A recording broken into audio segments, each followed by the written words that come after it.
అంటే అది మీకు ఆయన వాదన సమంజసంగా అనిపించలేదా? చెప్పాం, కొత్త ఆర్గనైజేషన్ అది నిలదొక్కోవడానికి కొంత సమయం కావాలి. మీరు ఈనాడు దినపత్రిక అకౌంట్స్ బ్యాలెన్స్ షీట్స్ని బట్టి చూసినట్టయితే లాభాల్లోకి వస్తున్నది. ఏమైనా కూడా మీరు ఉద్యోగులకు ఇవ్వాల్సిన వేతనాలు అయితే ఇవ్వాలి అనే దాని మీద మేము సమ్మెకు వెళ్ళినాం. 20 రోజుల పాటు సమ్మె జరిగింది, పత్రిక రాలేదు.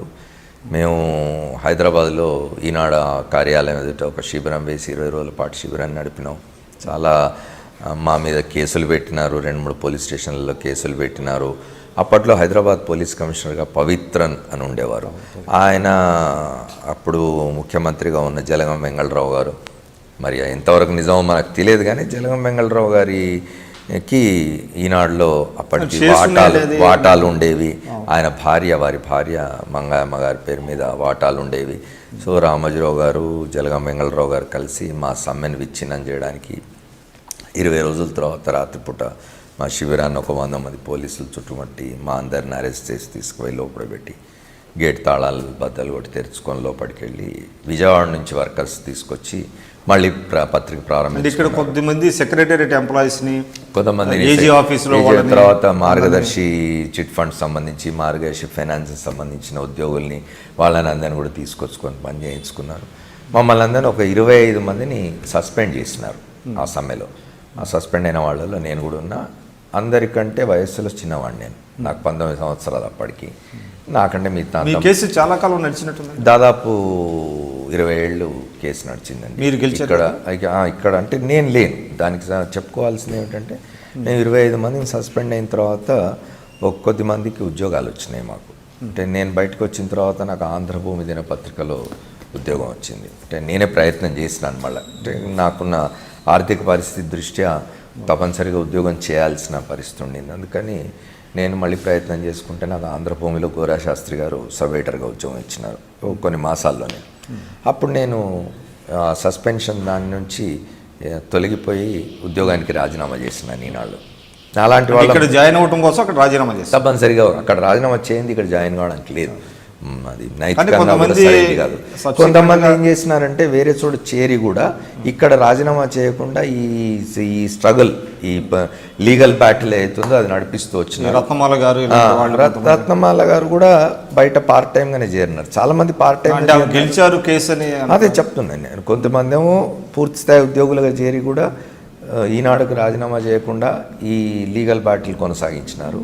కొంతమంది పార్ట్ టైం ఉద్యోగాలు చేసి లీగల్ బ్యాటిల్ కొనసాగించినారు. నాలాంటి కొద్దిమంది ఉద్యోగాలు వదిలేసి లీగల్ బ్యాటిల్ కూడా వదిలేసినాం అప్పుడు.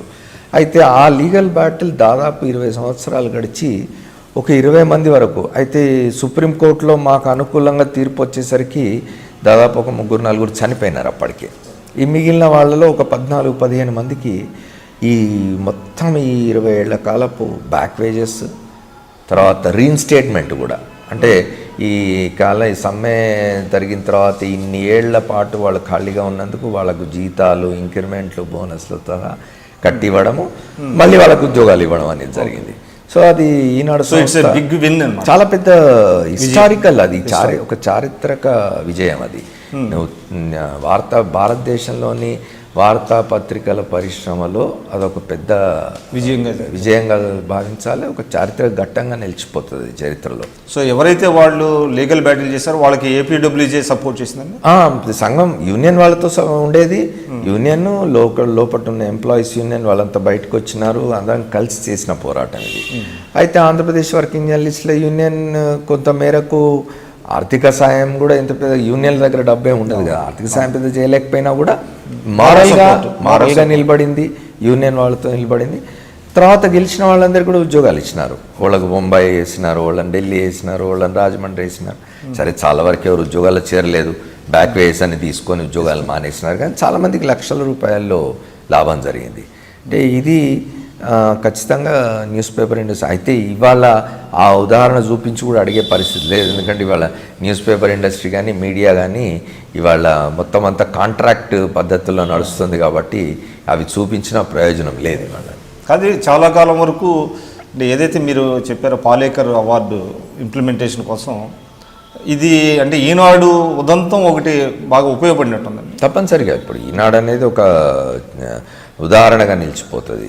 వేజ్ బోర్డు వేతనాల అమలుకు తర్వాత వచ్చినాయి. అంత నేను చెప్పినట్టు మొదటిది షిండే అయితే తర్వాత పాలేకర్ వచ్చింది, పాలేకర్ తర్వాత బచావత్ అవార్డు వచ్చింది, బచావత్ తర్వాత మనీసానా సింగ్ అవార్డు వచ్చింది, ఇప్పుడు తర్వాత మళ్ళీ జస్టిస్ మజీతియా అవార్డు. మొత్తం 5 ఈ 60 ఏళ్ళు 70 ఏళ్ల కాలంలో మన భారతదేశం స్వాతంత్రం వచ్చి 70 ఏళ్ళు అయితే దాదాపుగా ఒక 5 వేజ్ బోర్డులు వచ్చినాయి. షిండే, పాలేకర్, బచావత్, మనీసానా సింగ్, తర్వాత మజీతియా వేజ్ బోర్డు.